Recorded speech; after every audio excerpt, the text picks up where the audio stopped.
वाराणसी में मंगलवार को विश्वविद्यालय अनुदान आयोग के नए नियमों के खिलाफ बड़ा विरोध प्रदर्शन देखने को मिला। जिले के मुख्यालय के पास बड़ी संख्या में छात्र, युवा और विभिन्न सामाजिक संगठनों के लोग एकत्र हुए और सरकार और यूजीसी के खिलाफ नारेबाजी करते हुए अपना विरोध दर्ज कराया।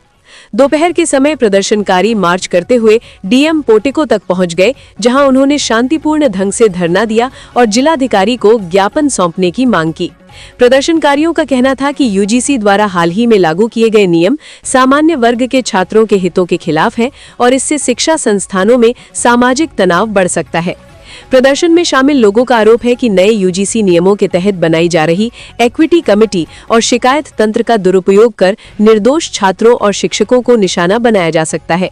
उनका कहना है कि नियमों में पर्याप्त सुरक्षा प्रावधान नहीं है, जिससे झूठी शिकायतों के आधार पर भी गंभीर कार्रवाई की आशंका बनी हुई है। प्रदर्शनकारियों ने चेतावनी दी कि यदि इन नियमों को वापस नहीं लिया गया तो आंदोलन को प्रदेश से लेकर दिल्ली तक ले जाया जाएगा।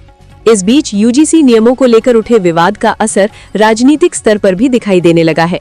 वाराणसी में भारतीय जनता पार्टी के एक बूथ अध्यक्ष विकास कुमार मिश्रा ने अपने पद से इस्तीफा दे दिया। बताया जा रहा है कि इस्तीफे का पत्र सामने आते ही उस पर इस्तीफा वापस लेने और पत्र डिलीट करने का दबाव भी बनाया गया, जिससे मामला और संवेदनशील हो गया है।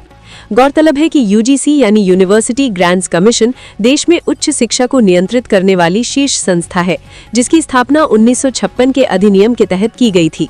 यूजीसी का कार्य विश्वविद्यालयों और महाविद्यालयों के लिए शिक्षा मानक तय करना, अनुदान देना और गुणवत्ता सुनिश्चित करना है। हाल ही में यूजीसी ने promotion of equity in higher education institutions regulations 2026 नाम से नए नियम अधिसूचित किए हैं। इन नियमों के तहत हर विश्वविद्यालय और कॉलेज में equal opportunity centre, equity committee और 24/7 शिकायत तंत्र अनिवार्य किया गया है। आयोग का दावा है कि इसका उद्देश्य उच्च शिक्षा संस्थानों में जाति, वर्ग या किसी भी आधार पर होने वाले भेदभाव को रोकना है। हालांकि इन नियमों को लेकर देश के कई हिस्सों में विरोध तेज हो गया है। खासकर सामान्य वर्ग के छात्र और संगठन इसे एक तरफा बताते हुए कह रहे हैं कि इससे शिक्षा संस्थानों में डर और अविश्वास का माहौल बनेगा। वहीं केंद्र सरकार और शिक्षा मंत्रालय का कहना है कि नियमों का दुरुपयोग नहीं होने दिया जाएगा, लेकिन इसके बावजूद विरोध थमता नजर नहीं आ रहा। वाराणसी में हुआ ये प्रदर्शन साफ संकेत देता है कि यूजीसी के नए नियम अब केवल शिक्षा नीति का विषय नहीं रहे, बल्कि ये सामाजिक और राजनीतिक बहस का केंद्र बन चुके हैं। आने वाले दिनों में इस मुद्दे पर आंदोलन और तेज होने की संभावना है।